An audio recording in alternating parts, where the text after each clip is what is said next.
ഇന്നും air India സർവീസുകളിൽ മുടക്കമുണ്ടായി. നിരവധി അന്താരാഷ്ട്ര ആഭ്യന്തര വിമാന സർവീസുകൾ റദ്ദാക്കിയതായി എയർ ഇന്ത്യ അറിയിച്ചു. അറ്റകുറ്റപ്പണികളും സാങ്കേതിക കാരണങ്ങളുമാണ് സർവീസുകൾ റദ്ദാക്കിയതിന് പിന്നിൽ. വിവരങ്ങളുമായി ജിഷ്ണു കൃഷ്ണൻ ചേരുന്നു. ജിഷ്ണു, വലിയ തോതിൽ സർവീസുകളുടെ എണ്ണം വെട്ടിക്കുറയ്ക്കുകയും റദ്ദാക്കുകയും ഒക്കെ എയർ ഇന്ത്യ ചെയ്തിട്ടുണ്ട്. അതിന്റെ വിവരങ്ങളൊക്കെ ഒരു പക്ഷേ നൽകി വരുന്നതേ ഉള്ളൂ. എങ്ങനെയാണ് ഈ അറ്റകുറ്റപ്പണികൾ അല്ലെങ്കിൽ സാങ്കേതിക തകരാറുകൾ പരിഹരിക്കുന്ന പ്രവൃത്തികളൊക്കെ നടക്കുന്നത്? അതിനോടനുബന്ധിച്ച് എത്ര കണ്ട് സർവീസുകൾക്ക് ഇങ്ങനെ മുടക്കമുണ്ടാകുന്നു?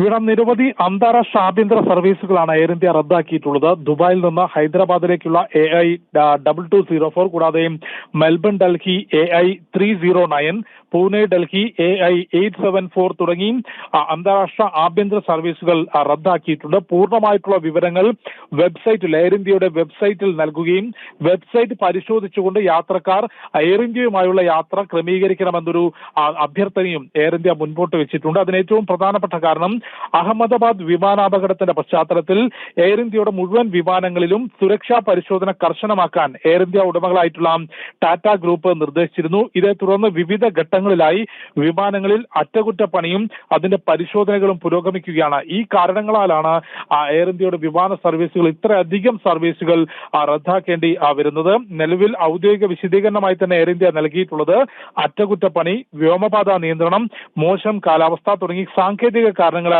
സർവീസ് റദ്ദാക്കുകയാണ്.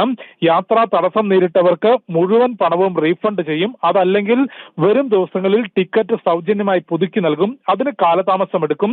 വെബ്സൈറ്റ് പരിശോധിച്ചുകൊണ്ട് മാത്രം യാത്ര ക്രമീകരിക്കണം എന്നാണ് എയർ ഇന്ത്യയുടെ ഭാഗത്തുനിന്ന് ഔദ്യോഗികമായി നൽകിയിട്ടുള്ള റിപ്പോർട്ട്. ജൂൺ 21 മുതൽ, അതായത് ഈ മാസം 21 മുതൽ ജൂലൈ 15 വരെയുള്ള ദിവസങ്ങളിൽ 38 അന്താരാഷ്ട്ര വിമാന സർവീസുകൾ റദ്ദാക്കുന്നതായി ഇന്നലെ എയർ ഇന്ത്യ അറിയിച്ചിരുന്നു. അതിൽ ഡൽഹി നെയ്റോബി റൂട്ടിലെ 4 സർവീസുകൾ, കൂടാതെ ഗോവ ലണ്ടൻ റൂട്ടിലെ 3 സർവീസുകൾ, അന്നിങ്ങനെ വിവിധ സർവീസുകളാണ് ഇപ്പോൾ എയർ ഇന്ത്യയുടെ ഭാഗത്തുനിന്ന് വെട്ടിക്കുറയ്ക്കുകയും റദ്ദാക്കുകയും ചെയ്തിട്ടുള്ളത്. അറ്റകുറ്റപ്പണികൾ, സുരക്ഷാ പരിശോധന എന്നിവ കാരണമാണ് ഇത്തരത്തിൽ വിമാന സർവീസുകൾ മുടങ്ങുന്നത് എന്നാണ് എയർ ഇന്ത്യ വ്യക്തമാക്കിയിട്ടുള്ളത്. അഹമ്മദാബാദ് വിമാനാപകടത്തിന്റെ പശ്ചാത്തലത്തിൽ വിമാനങ്ങളിൽ സുരക്ഷാ പരിശോധനയും കൂടാതെ അറ്റകുറ്റപ്പണികളും ഉൾപ്പെടെയുള്ള മുഴുവൻ പരിശോധനകൾ കാര്യക്ഷമമായി നടത്തണം, അതും അതിവേഗത്തിൽ നടത്തണമെന്ന നിർദ്ദേശം ടാറ്റ ഗ്രൂപ്പ് നൽകിയിരുന്നു. അതിന്റെ അടിസ്ഥാനത്തിൽ ഈ സുരക്ഷാ പരിശോധനകളും അറ്റകുറ്റപ്പണികളും പുരോഗമിക്കുന്നതാണ് സർവീസുകൾ മുടക്കം വരുന്നതിന് കാരണമാകുന്നത്. ശരി ജിഷ്ണു.